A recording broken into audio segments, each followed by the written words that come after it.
رشتے خراب ہو گئے، وجوہات بیان کی ہیں کچھ، ایک وجہ قرآن نے یہ بھی بیان کی، فرمایا کہ رشتہ خراب ہونے کی وجہ ایک یہ بھی ہے کہ فَهَلْ عَسَيْتُمْ أَن تَوَلَّيْتُمْ أَن تُفْسِدُوا فِي الْأَرْضِ وَتُقَطِّعُوا أَرْحَامَكُمْ، تو کیا تمہارے یہ طریقے نظر آتے ہیں کہ اگر تمہیں حکومت ملے تو زمین میں فساد پھیلاؤ اور اپنے رشتے کاٹ دو؟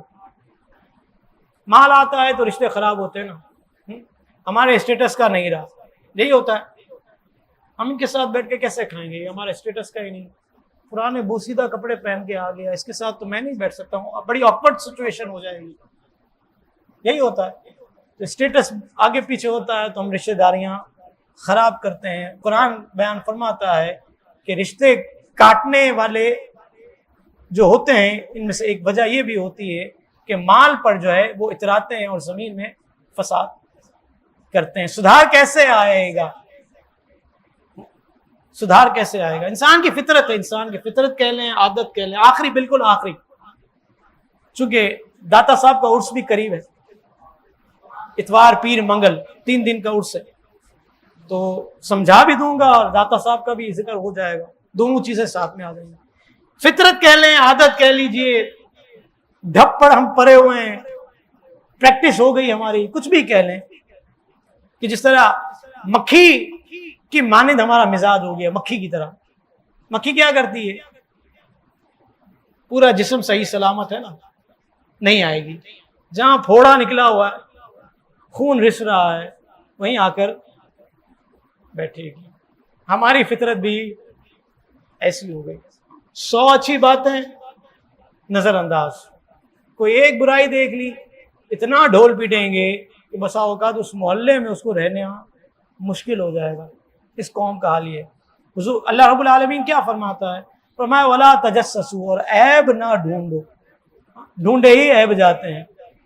اس سوشل میڈیا پر دیکھ لیں، جو منفی باتیں کرنے والے ہیں، جو منفی باتیں کرنے والے ہیں، ان کی ویورشپ دیکھ لیجئے، اور جو پازیٹیو کام کرنے والے ہیں ان کی ویورشپ دیکھ لیجئے، آپ کو پتہ چل جائے گا کہ اس معاشرے کا حال کیا ہے۔ اچھا سننے والے کتنے ہیں اور برا سننے والے، دوسروں کے عیب کی باتیں، دوسروں کے حوالے سے الٹی سیدھی باتیں ہیں، پھر بڑا چڑھا کر فلاں کو جو ہے کی چھتڑول اور فلاں کی ٹھکائی اور پتہ نہیں کیا کیا ورڈنگز کے ساتھ جو ہے وہ پوسٹ بنائی جاتی ہے، اور اپنے ویورشپ کو بڑھانے کے لیے کس حد تک ہم دوسروں کو برباد کرتے ہیں، اس کا میں اور آپ اندازہ لگا سکتے ہیں اگر 10 منٹ کے لیے ہم یوٹیوب چینل پر چلے جائیں۔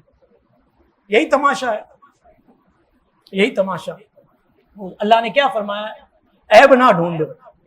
داتا صاحب مشہور کتاب ہے کشف المحجوب، ایک حدیث پاک داتا صاحب نے نقل کی، وہ کیا ہے؟ یہ حدیث میں نے کئی مقامات پر ڈھونڈی جو مختلف الفاظ کے ساتھ مجھے ملی، فیض القدیر سے میں نے یہ حدیث اٹھائی۔ حدیث پاک کیا ہے؟ فرمایا کہ اللہ تعالیٰ تیرے ساتھ بھلائی کا ارادہ کرتا ہے، یعنی جس کے ساتھ اللہ بھلائی کا ارادہ کرتا ہے تو تیری ذات کے عیب اور جہالتوں کو تجھ پر ظاہر کر دیتا ہے،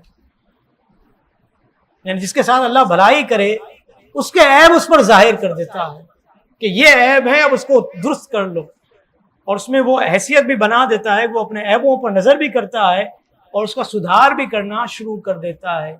امام حسین کے پوتے امام باقر رضی اللہ تعالی عنہما کے بارے میں داتا علی حجویری رحمۃ اللہ تعالی علیہ نقل کیا کہ ایک دن آپ اپنے خادموں کے ساتھ بیٹھے ہوئے تھے، شخصیت کتنی بڑی ہے، امام باقر، امام حسین کے پوتے، نسبت دیکھیے آپ کہاں جا رہی ہے۔ داتا صاحب فرماتے ہیں کہ یہ اپنے خادموں کے ساتھ بیٹھے ہوئے تھے، ان کے تو سارے ہی خادم، میں اور آپ بھی خادم ہی ہیں نا ان کے، ہاں ان کے خادموں کے بھی خادم ہم تو کہلائیں گے۔ خادموں کے ساتھ بیٹھے ہوئے تھے، آپس میں بات چیت نکلی تو آپ نے فرمایا کہ ہم ایک معاہدہ کر لیتے ہیں، آپس میں بیعت کر لیتے ہیں۔ فرمایا حضور کیا بیعت کرنی ہے؟ فرمایا بیعت یہ کرنی ہے کہ اگر اللہ تعالیٰ قیامت کے دن جس کو بھی نجات عطا فرمائے گا وہ دوسروں کی سفارش کرے گا، اگر تمہیں نجات مل جائے تو تم میری سفارش کر لینا، مجھے نجات ملے گی تو میں تمہاری سفارش کر دوں گا۔ اللہ تعالیٰ بھلائی کا ارادہ فرماتا ہے تو اپنے الگ، یہ شخصیتیں تو بہت بڑی شخصیتیں ہیں، لیکن داتا صاحب نے کوٹ کیا ہے تو خادمین نے کہا حضور آپ کا نسب اتنا عالی، آپ کے کہاں عیب ہوں گے، اور آپ کو ہماری کیا ضرورت کہ ہم آپ کی سفارش کریں، آپ ہماری سفارش کیجئے گا اپنے نانا جان سے تو ہم بخشے جائیں گے۔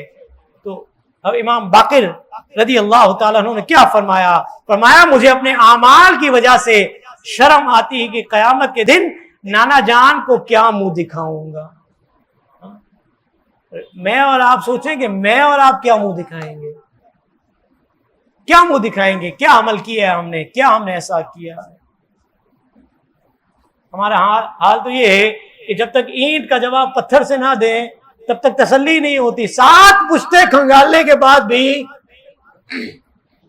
پیٹ ہمارا جو ہے ٹھنڈا ہوتا ہی نہیں ہے، جگر ہمارا ٹھنڈا ہی نہیں ہوتا، بار بار آ کر ٹارچر کرتے ہیں، سناتے ہیں 1 دفعہ 2 دفعہ 3 دفعہ 4 دفعہ، پھر بھی جھگڑا یوں ہی کھڑا ہوا ہے، مکنے کا نام ہی نہیں لیتا۔ یہی اس معاشرے کا حال ہو گیا، اور یہاں یہ اجلہ اکابر ہمارے جن کے دامن کو ہم اپنے لیے سعادت سمجھتے ہیں، وہ فرماتے ہیں کہ مصطفیٰ کریم کو کیا منہ دکھاؤں گا، تو میں اور آپ کیا منہ دکھائیں گے۔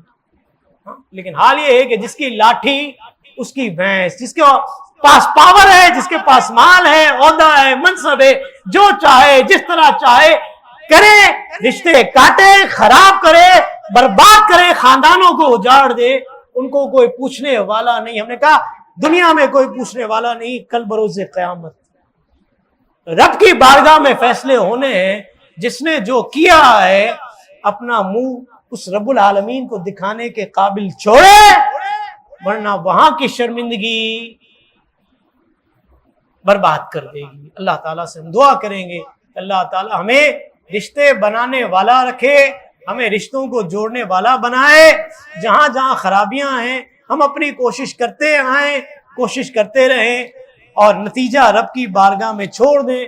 اللہ تعالیٰ میرا آپ کا ہم سب کا حامی اور ناصر ہو جائے، آمین۔ وما علیہ الا البلاغ المبین۔ مزید اسلامک اور معلوماتی ویڈیوز دیکھنے کے لیے لائک، شیئر اینڈ سبسکرائب کے بٹن کو پریس کرنا ہرگز نہ بھولیں۔